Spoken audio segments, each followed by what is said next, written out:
and welcome to Life, an Inside Job. This episode is for anyone who is interested in how their body works.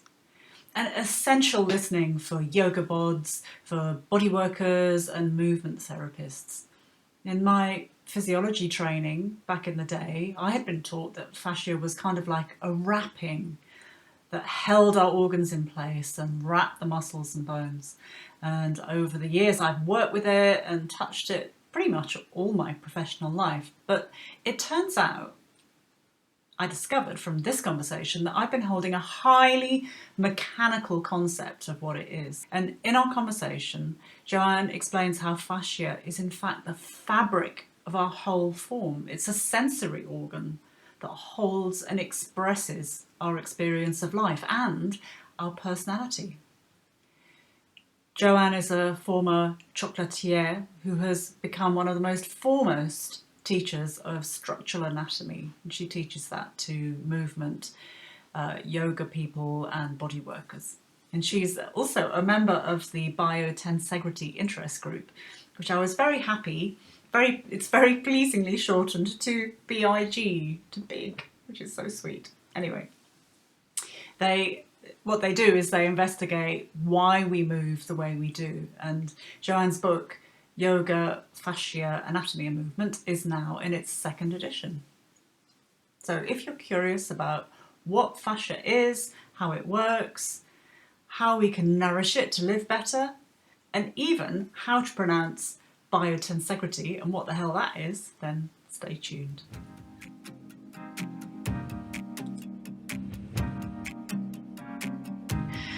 Thank you, Joanne, for coming to talk to me. I have already got tingles. I've got the tingles because there is so much that we share and so much light that you can shed into some of the questions that I have about fascia.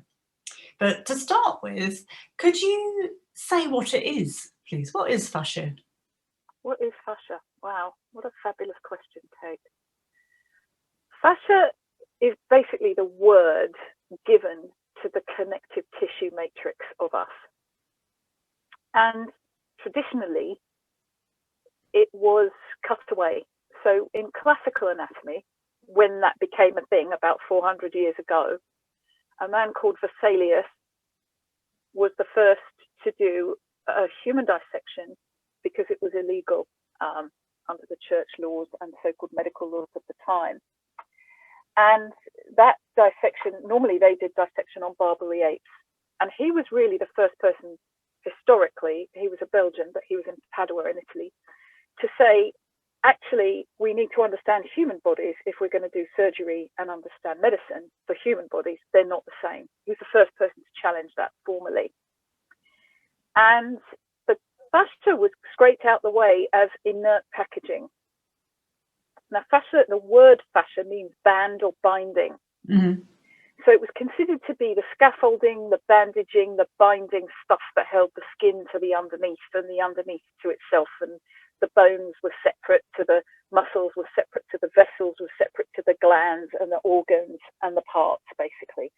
So from that origin, which later got further confirmed by René Descartes, and what René Descartes did is he went to the Pope to get official sanction. This is all about the century after the Renaissance, during the Renaissance.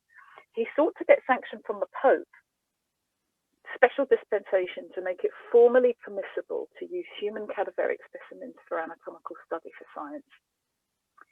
And the Pope, let me get this right, the Pope did a turf deal with him. This is Candace Pert's words in her book, Molecules of Emotion, which I recommend. This turf deal was the church keeps jurisdiction over the mind, the being, the soul, the invisible forces of the anima animus, the spirit, for its safety and salvation. And science can have the body. And that day, I can feel you laughter of recognition. A rift was created between the body and the being. One was the church, and the other was the science. And we then moved into the Industrial Revolution. So we started to have what's called mechanical explanation for the body's movement. And René Descartes studied clocks.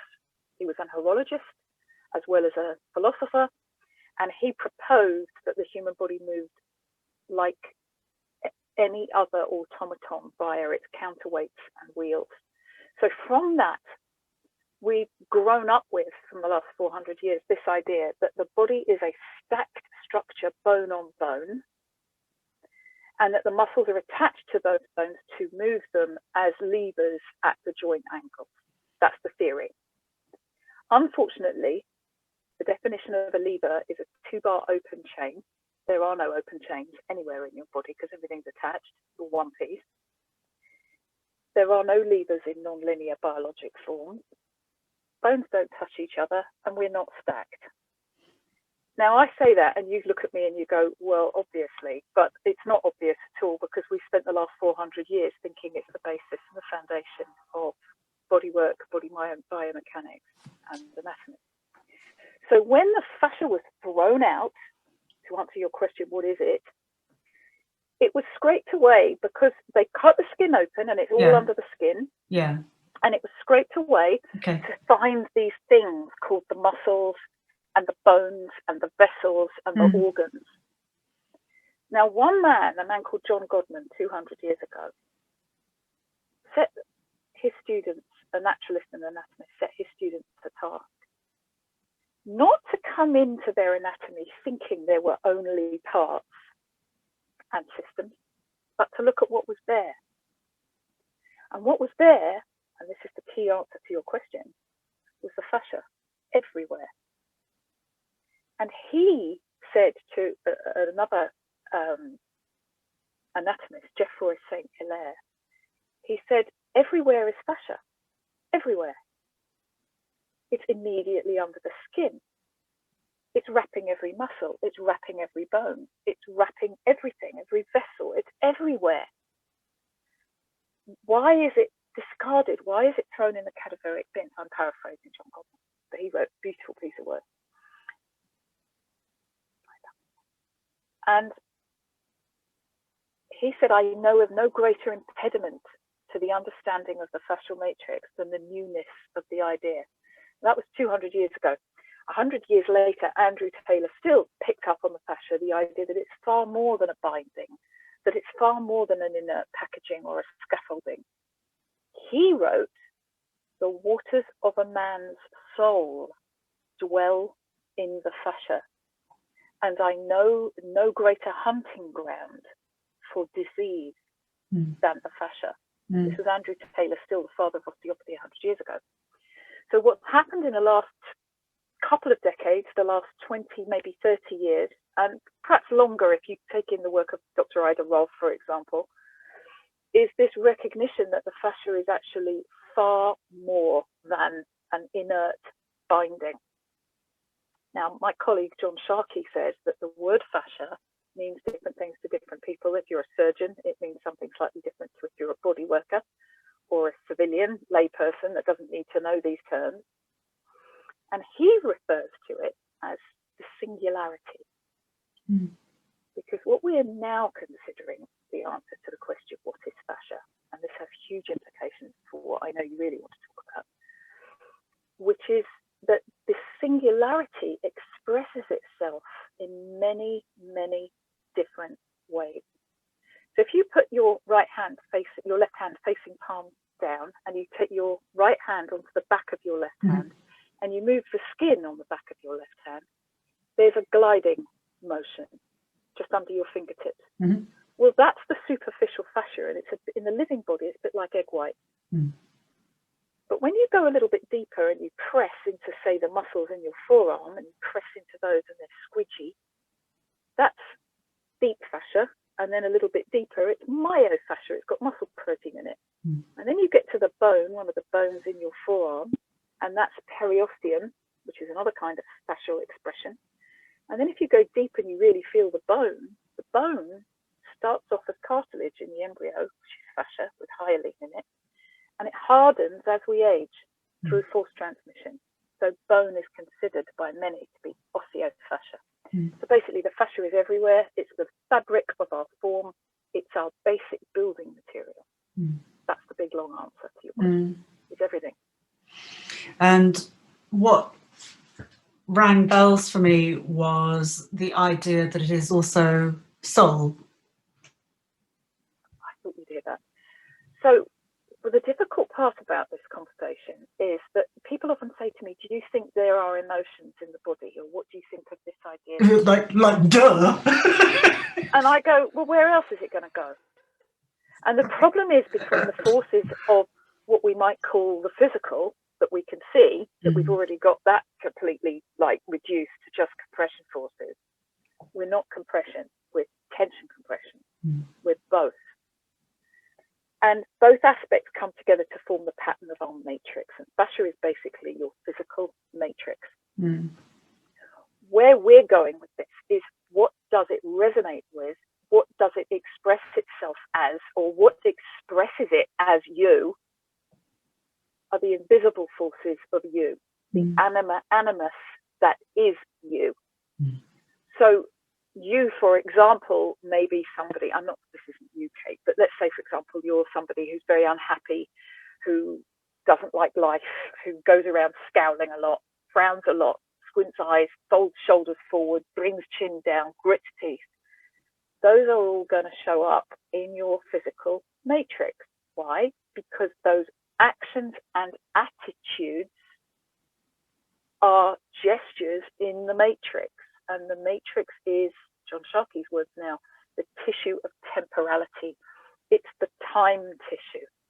And it is a bit like a clock in a way. I think Rene Descartes was a bit misunderstood. But anyway, it is like a clock in that every stroke of that clock is in this tissue. So your body right now, whatever age you are, whatever age, is telling the story of your life and your life only, writ large in your tissue matrix of self-expression. So you self-assembled as an embryo, you brought yourself into being, you responded to life inside out, outside in, right the way through your life to this point, and this is what it looks like, Kate's version.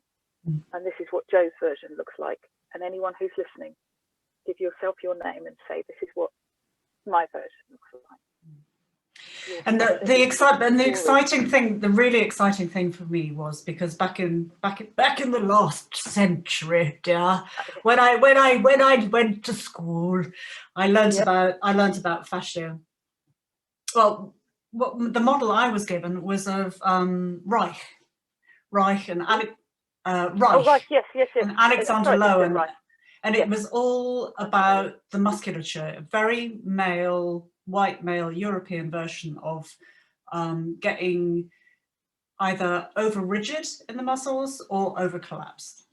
And that was the kind of basis of the archetypes that we were taught at that time.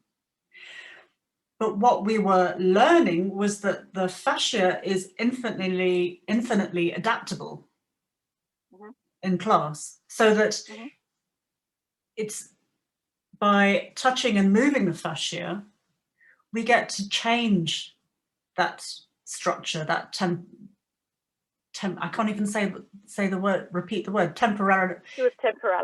Temporality. Temporal, yeah. Timing, yes. Time, accumulation of time and timing. So your fascia is your organ of accumulation and organization, but it's also the thing, it's your largest sensory organ. So it's also the thing that senses where you are in space at all times. So that's called our proprioceptive sense. But what's now known, and this is the most recent research, is that we have something called haptic perception. And this just thrills me because, you know, I was ridiculed by my teachers, and I mean ridiculed, for suggesting that fascia was a sensory organ. And that was after I'd done my homework with Robert Schleich. And interestingly, I had the piss ripped out of me, basically saying just because there's nerves in the fascia doesn't make it sensory, quote unquote. And the person that said that subsequently apologized to me, but unfortunately they said it in public and apologized in private. And without realizing, they actually served me very well, because it infuriated me so much that I wrote the book. I've done so much homework that what is now known, Martin Grunwald is the source of some absolutely beautiful work on haptic perception. And let me just press pause and tell you what that means exactly, so that everybody gets where I'm at, or not me, but where fascia is at. A lot of people, the haptic, does that have something to do with the liver? What's that? Well, haptics are, if you get your smartphone and you look in the settings, you will find in those settings something called sounds and haptics. And basically what it means is, and you can do this with me, Kate, because we're on Zoom and we can see each other.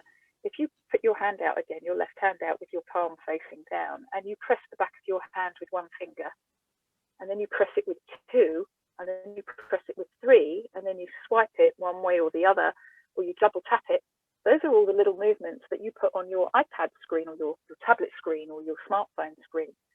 And basically you talk to your screen or signal your screen through these tiny gestures, and it reads those gestures. And that's called haptic perception, because the glass face on your smartphone is a haptic interface, a sensory interface for haptics. Well, I'm not being funny. Science didn't invent us. We invented science. Just let's get that the right way round. And we've designed a phone screen that does what we do and always have done. And so what the sensory nature of the fascia is that it is actually a sensory fabric. It has what's called, unfortunately, mechanoreceptors in it, and what were thought to be interstitial free nerve endings and are now known to be Schwann cells. Now, you don't need to understand any of that except to say that the fascia is so sensitive that it is actually the foundation of our sensory awareness. It is the largest sensory organ of the body by many magnitudes, bigger than ever understood. And Martin Grunwald's research was based on pieces of tissue as areas, and Robert Schleip and Professor Carla Stecco have taken that and made it volumetric, so it's cubed. So however many hundreds of thousands or millions of nerve endings in a little square centimetre, it's a cube centimetre, it's just the magnitude is beyond. So how can we listen to the fascia? How can we understand what it's telling us? You can't not is a better answer. You can't not listen to the fascia. And what my work seems to be about these days is revealing to people that it's already listening and you already know.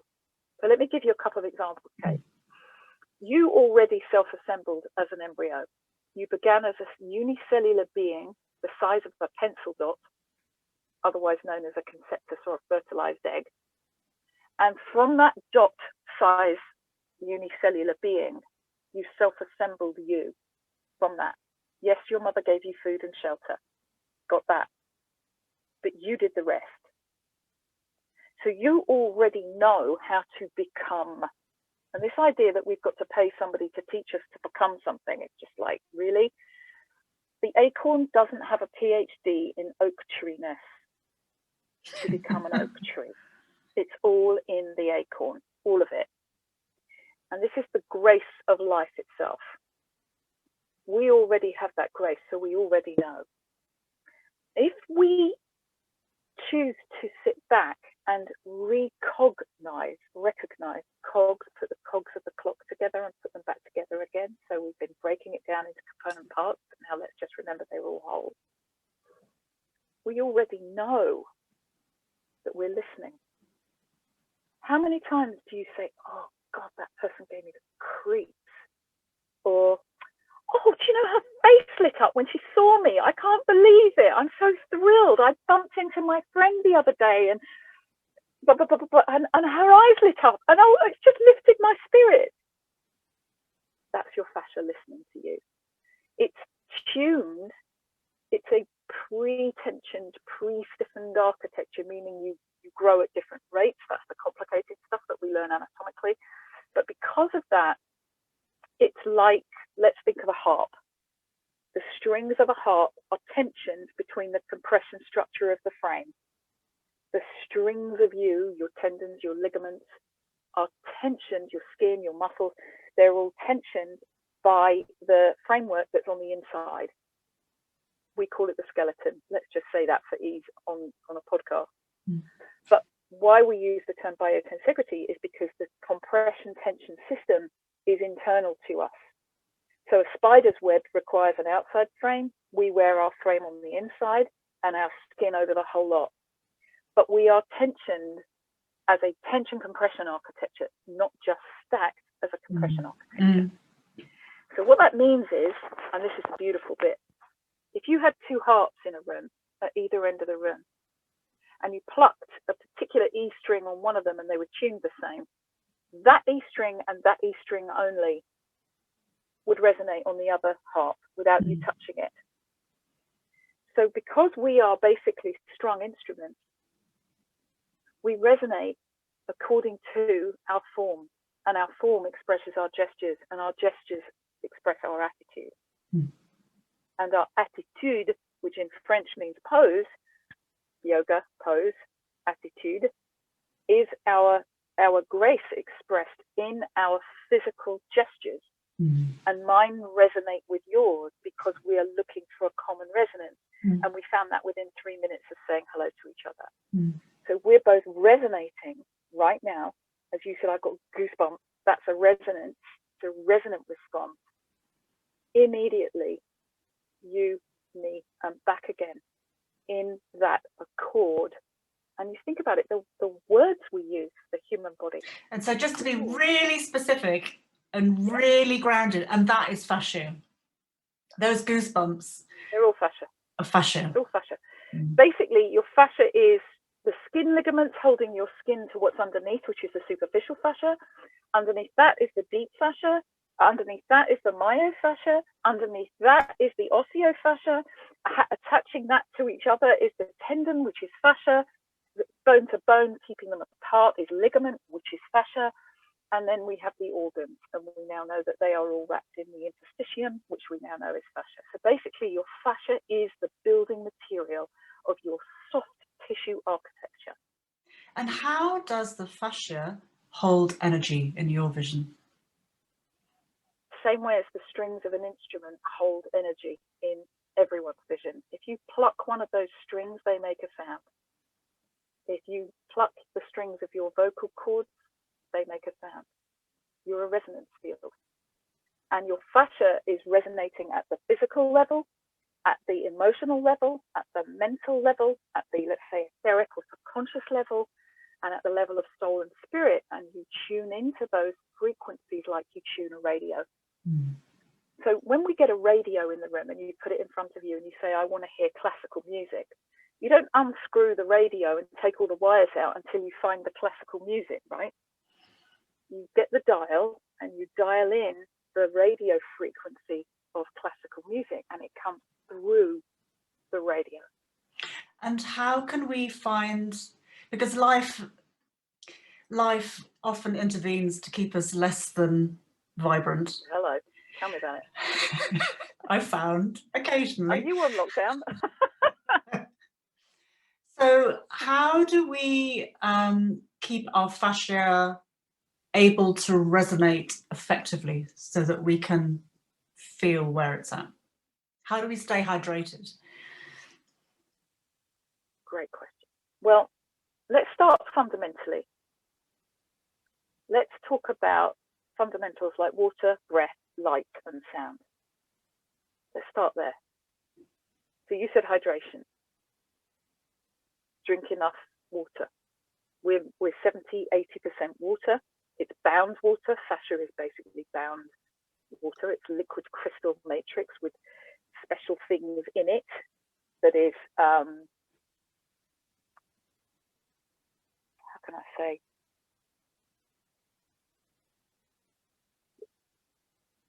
Fascia isn't water and water isn't fascia, but fascia is the bound water of us, acting as the lubricant that has things glide. It has a lot of myo in it if it's the muscle. It has a lot of hydroxyapatite in it if it's the bone. It has a lot of hyaline in it if it's the cartilage.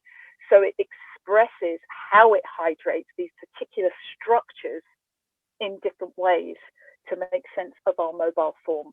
So to keep that mobile, it must be hydrated. Now, that doesn't mean 8 gallons of water a day. It doesn't even mean 2 litres. It's about a litre to drink, but to absorb, and you really should get it from your food and healthy food. So that's kind of a given. The other thing is light. We need sunlight. And I think, I did a podcast recently called Zoom Room Gloom, because I think, I'm right now, you can see I've got a black background. I've got a light straight in my face. It's like this, when's the headache going to come? And if I've spent 3 hours on Zoom, I've got a whole new definition of headache. And we all have. A lot of us are spending time on Zoom because that's how we're connecting with each other. Thank God. I've got friends all over the world that I can stay connected with. So here's another answer to your question. If I go around frowning, miserable, upset and grumpy because I have to go on Zoom, then my demeanor will reflect that. If I sit there happy and delighted and thrilled that I'm connecting around the world because there's no way I could get to Watford today, I can be happy and smiling. So my face doesn't have lots of frown lines on it because I'm delighted to connect with you. Same circumstances. Is the glass of that water that I'm drinking symbolically half full or half empty? Same amount of water in the glass doesn't care. So here's where we have a kind of a choice. And I'm not saying life isn't hard. Trust me. I've lost people very recently to COVID, and it's not funny. It's not even nothing. It's not even okay. However, the way we deal with that, as in perhaps choose the appropriate time to manage it, organize our life around giving ourselves the time to handle those emotions and giving other people the chance to understand that we're not at our best. We then create the next thing, which is the sound of a calm voice, or of good music around us, or of peacefulness that we need to take care of ourselves under those circumstances. Because here's the key about fascia being the tissue of temporality. It needs to do the right thing at the right time that is appropriate. If you're on your yoga mat, the appropriate thing to be doing is yoga. If you're in your car, it's not appropriate to do yoga. It's appropriate to drive. If you're sitting with a friend having a cup of tea together, it might not be appropriate to read a book.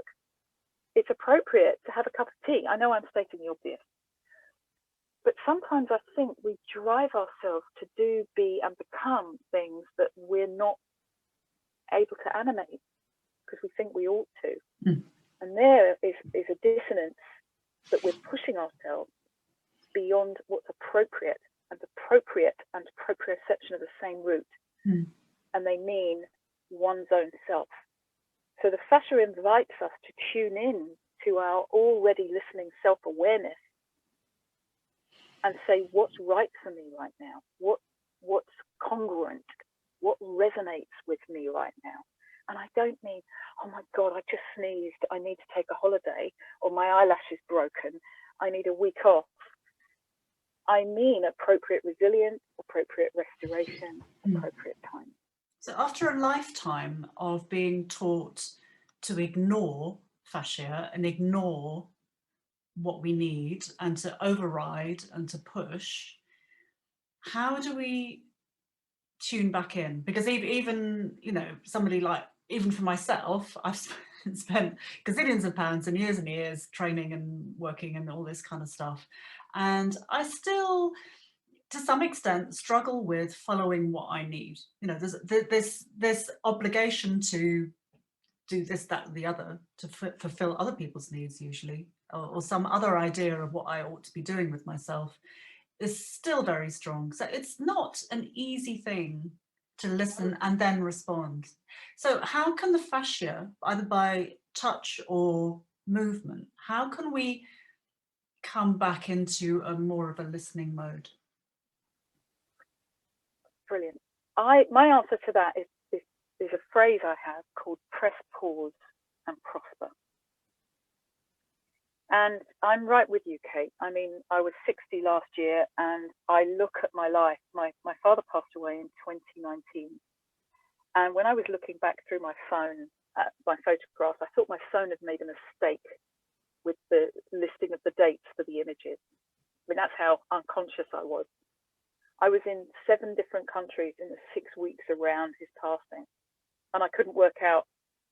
You know, I came home for his funeral, obviously, but I was away. I was in LA when he passed away, and I can't even begin to tell you how that traveling was sending me crazy.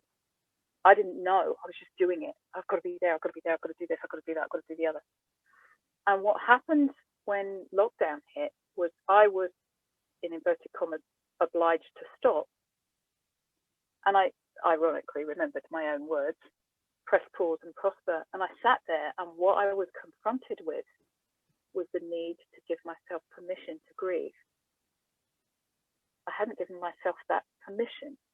And it wasn't that nobody cared or that my friends hadn't given me that permission. It was that I hadn't made me that priority. I'm like you, I'm a people pleaser, devoted to making a difference and making things work for others.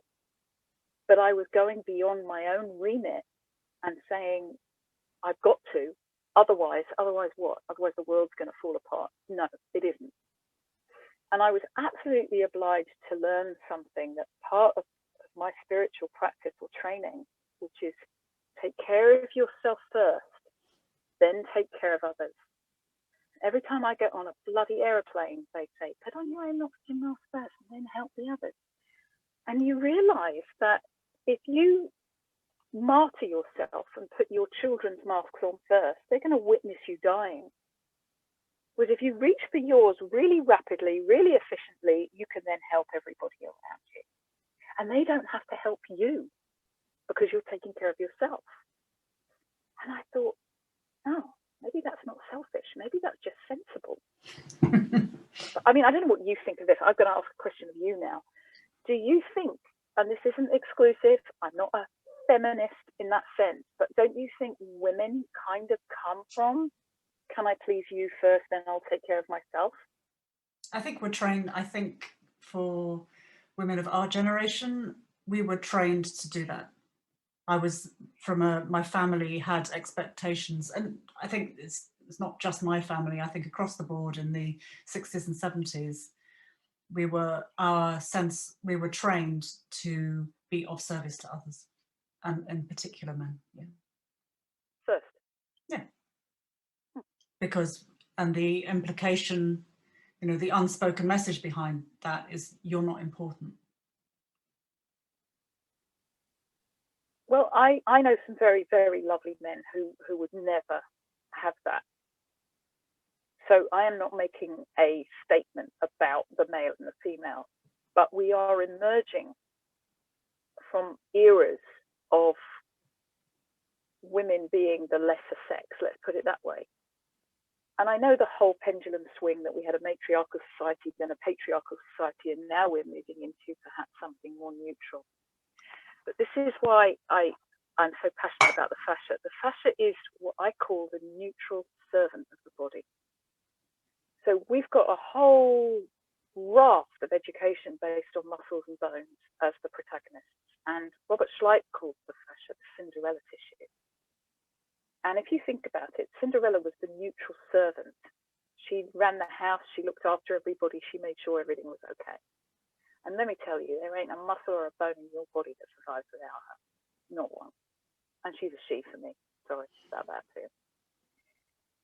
John Sharkey talks about dark matter of the cosmos, and the fascia is the dark matter of the inner cosmos.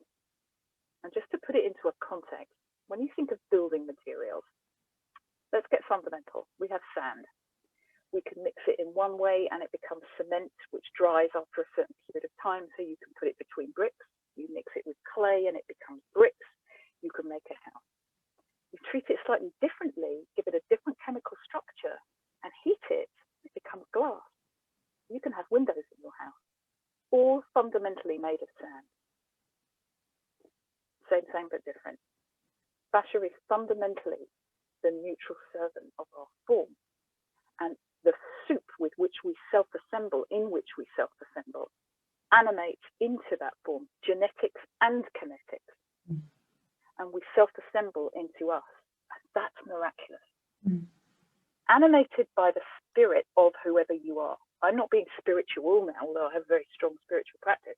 But what I'm saying, the spirited anima of us is what animates this tissue and makes it alive because it's moving. So what happens when we learn about this fascia and learn things to do is we learn that tiny micro movements make a difference. So we don't have to go to our great big class, our great big run, our great big sporting event in order to hold 1 minute. My earphones dropped and I won't be able to hear you. This great big event in our lives, we actually are training the fascia in the way we sit, in the way we eat, in the way we write, in the way we climb the stairs. So what we can become aware of are our subtle gestures, our in-between gestures. That's one. I think this is so interesting. So just to really emphasize that to make the change possible and doable, it's in the detail, it's in the way that we sit, it's in the small gestures. Yeah. How many times do you think, I'm going to go and make a cup of tea?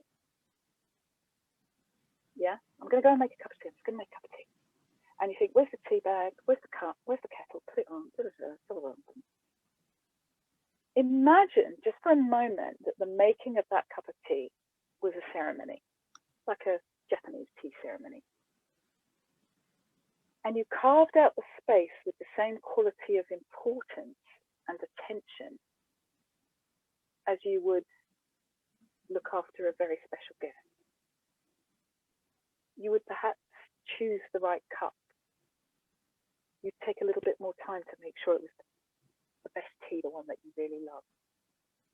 You add a little bit of time. You'd have to go mad and take a week to make a cup of tea, but you can add a little bit of time and thought and attention to the way you make that tea and turn it into a little sacred gesture, a little interval.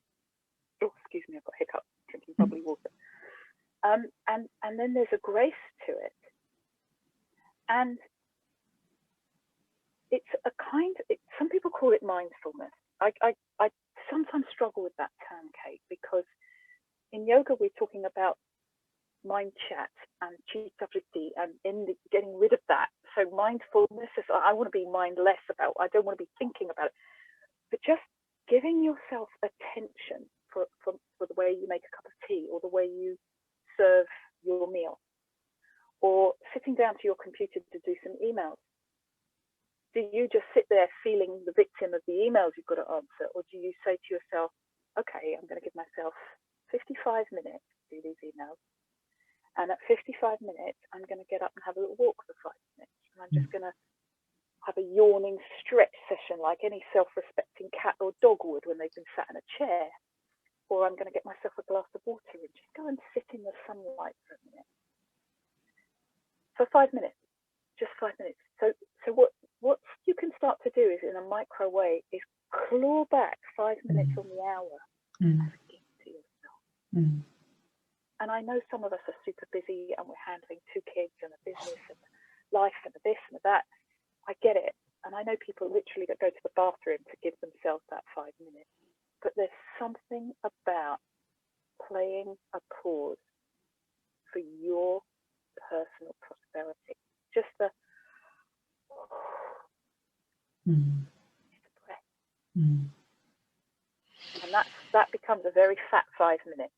It's over in a heartbeat, but it's a very fat 5 minutes. And if you can just give yourself 3 of those a day, you make a difference.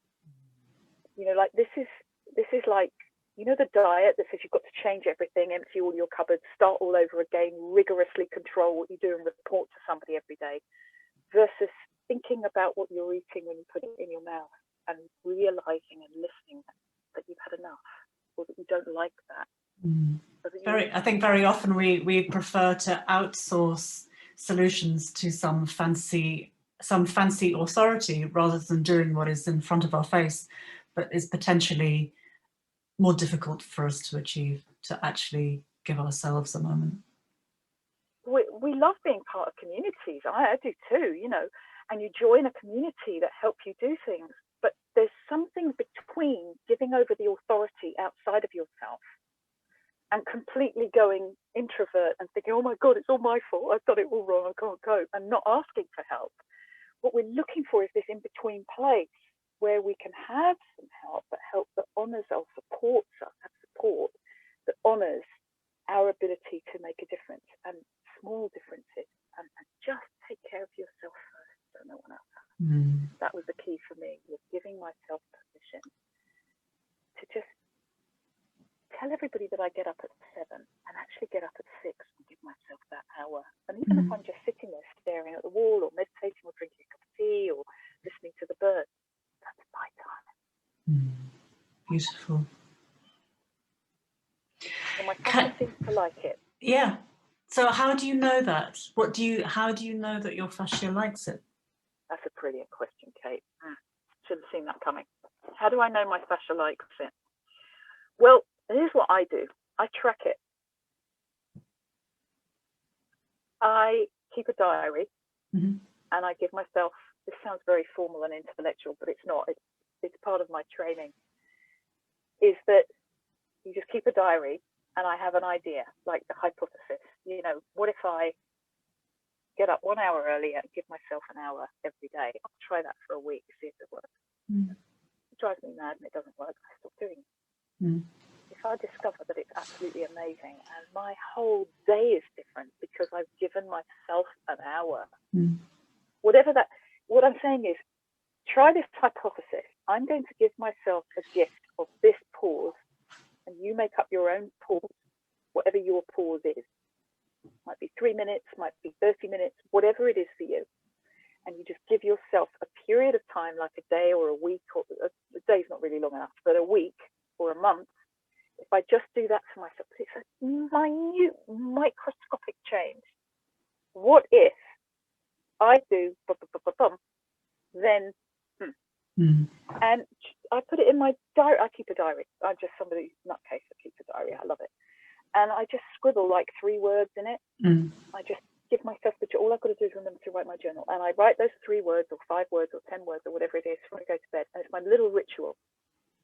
And then I look back over the month and I've discovered that if I do 5 to 10 minutes of movement after any Zoom call, like it's booked in, it's dialed in. Zoom call, bathroom, move. I find that I don't get the headache. I drink a glass of water when I get up with the electrolyte in it. I find I don't get dehydrated. Little tiny gestures like that. I find, like we know, that if you do this, if I have 3 cups of coffee a day, I get the jitters. Easy. If I have 1 cup of coffee, I don't get the jitters. If I have 2, it depends. But guess what? I have a ritual now. Cup of coffee once a day, or not. And I make it sound so simple and complex. Oh my goodness, I know it's not. But what I had to really appreciate was that my fascial system, my matrix, my innerness can be very easily overwhelmed when I get very high. I'm one of these people that plans 3 times a week in the gym, 3 times a week of yoga, 5 times a week. You know what I mean? I've got a whole timetable and I beat myself up because I can't reach that perfection. And we talked about archetypes before we started this. And every one of us has the archetype of the saboteur. And I think that Saboteur's favourite job is pretending to be a superhero. Perfect. And you set it up, because then you've got to fail, then you're a bad person, then you're right about being a bad person, then you're right about being a lesser human being, and then you don't deserve anything, and you can beat yourself up. And it's such an easy out for giving up. And the truth is, it's actually quite hard to put yourself first, even for a little bit. So, So guess what? Your fascia will love you, because you're listening in. Yeah. Am I hungry? Am I thirsty? What do I need? You don't have to go mad. So I think what I've learned from you, because I think I'm a pretty integrated kind of person, actually, Joanne. I think you are too. Pretty integrated. You're extremely integrated. But I was, up until we spoke this morning, I was still thinking about fascia as an organ, even though I knew about the periosteum and the blah blah and the whole under the skin. I was thinking about it mechanically. So when I'm asking you, how do we take care of this? You're talking about doing the things that make you feel good, about micro pleasure. The other thing I'm going to say, and this is, I wanted to share this with you. Dr. Leon Chaitow wrote a beautiful paper called Humming My Way Back Home. And it was all written about an event when he was in Dublin, Ireland, teaching at the National Training Centre, which is John Sharkey's college in Ireland. And I'm on faculty there, and I taught the same group. So I had reason to be working with the same people that he was working with. So that's how I got to know about it. And this particular article, Humming My Way Back Home, Dr. Leon Chaitow, if you just put that into Google, you'll get it. He talks about how humming is so valuable. Now, hear me out. From a fascial point of view, your tongue is a complete continuity with the pericardium of the heart. So when you hum and make beautiful sounds, that resonates through the fascia of your entire body actually, but let's just stick with the neck for now. Your vagus nerve is running through there, your main veins and arteries are running through there, all your cranial nerves, your brain, your eyes, your senses, everything is resonating, and that resonance goes to the heart, and that resonance goes to the connected heart tissue, which is the veins and arteries of the whole body. So it's a really fast track, all of you, firstly. Second thing is, if you think of the heart, because embryologically we grow heart first, we're heart-centered, literally and symbolically. When you're humming, and you're humming happily, you're humming a resonance. You're humming your heartstrings. It's a strong instrument. To me, it's the conductor of the whole orchestra. So have a think back to what we said earlier. If that harp is singing one tune, the harp at the other end of the room is singing the same one. So if you tune your body literally by humming it happy, trust me, this is ridiculous how this works. It's what we do with toning and tuning and oming in yoga. That's why we chant. Any spiritual practice will exactly verify this. Exactly. Yes, this is not new. However, the obviousness is through here, and I've got my fingers either side of my sternocleidomastoid muscles, all through there. The alar fascia is also tensioned. Everything in the body is pre-tensioned. It's called a pre-stiffened architecture because of the way it grows. So it's tension and compression. So it resonates with a strong instrument, a cello. The body of the instrument is the compression part, and the strings are the strong part. With a drum, the skin is the tension part, the body of the drum is the compression part, but they unite in a particular pattern, species specific, to make our non-linear biologic form as a volume. We're a round thing in space. So moving that around and resonating that when we hum, very subtly hums the tongue, which hums the heart. And would this sort of humming and the slowness and the making small rituals out of every day, will that help us recover, say, after abdominal surgery or after pelvic surgery and that kind of thing? It does two things. One, it calms the nervous system down. That's the main thing. It calms the nervous system right down, and it accumulates in the tissues. So in other words, if you do it once, you feel good. If you do it twice, you feel good. If you do it for a few minutes every day, it accumulates. So that calms the nervous system down, which means we're less in our sympathetic fight, flight, adrenal drama, and we gradually bring ourselves more into our parasympathetic ability to relax. So that's that part of the strong instrument.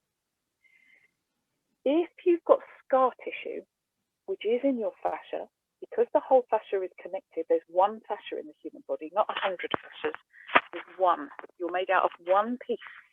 We don't go into hospital for a limb bolt-on procedure when we're embryonic. We grow ourselves out of one piece of this fabric. It's all connected to everything else. So imagine this. Let's get a sense of what scar tissue is. Imagine you put on a stocking, a body stocking over your whole body. And over that, you put a unitard over the whole body. And over that, you put a fluffy onesie over the whole body, a nice thick one, and over that you put a neoprene wetsuit. So you've now got these different textures, these different densities of fabrics, one over the other. They're not really layered in the human body, but let's use this metaphor to pretend they have different qualities. And they all move on each other. And they're all pre-tensioned because they're stretched over you. Now, if that were to be cut and stitched together, let's say across the abdomen, can you imagine that you wouldn't have the same gliding motion between those fabrics that you had before? That's what scar tissue does. If we very, very, very, very, very, very gently massage it, we signal to the fascia, because it's a living tissue, to stop binding and start gliding. Mm. We signal it that we know it needs care, we know it needs repair, and this is how we talk to it, through very subtle touch, and you know that from your biodynamic work. And so we work with the scar tissue very, very, very, very, very, very gently, super gently. It's like, how can it make a difference? This is too gentle to even be there, but it does. And there's a book I'll give you the reference for. And that what that does is it starts slowly, incrementally, micro-wise, to reinstate the glide to the optimum possibility. You know, that cut may have saved your life or your baby's life if it's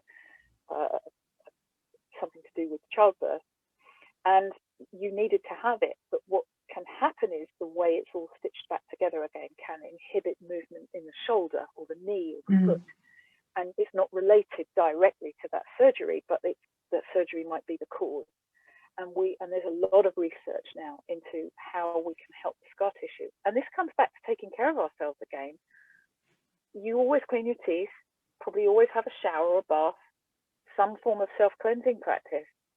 So you just add a minute or two to that, to really beautiful, suitable oil for you that you rub into those scars very, very, very, very gently every day.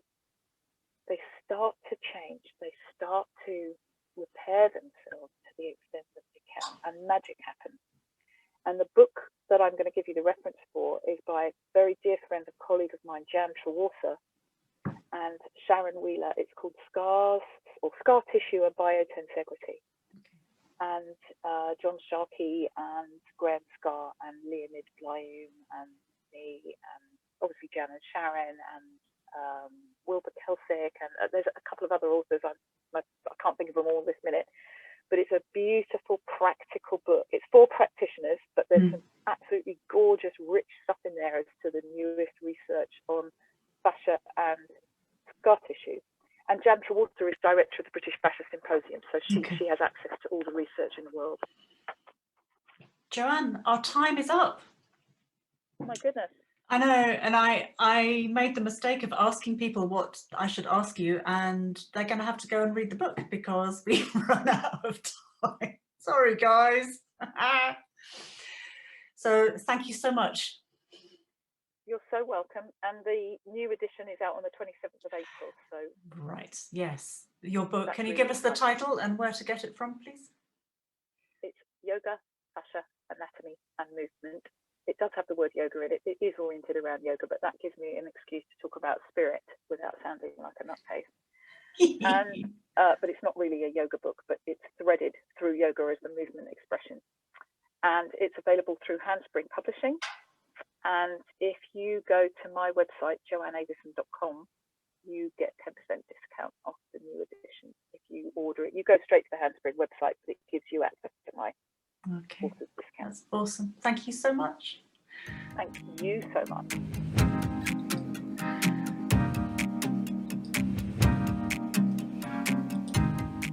You can get 10% discount on Joanne's book from her site, which is Joanne, Joanne, Avison, Avison.com. And I've also put a link in the notes for the other book that she's just mentioned, which is snappily entitled Scar Adhesions and the Biotensegral Body. So you can find that as well. Let me know how your fascia's doing today by popping over to Instagram, where I'm Kate_Codrington. And don't forget to share this with a friend who might find it helpful, maybe a yoga mate. They have those handy little buttons that make it really super easy. You just bash the button and send off the link. And I'll look forward to seeing you very soon for another inside adventure. Goodbye!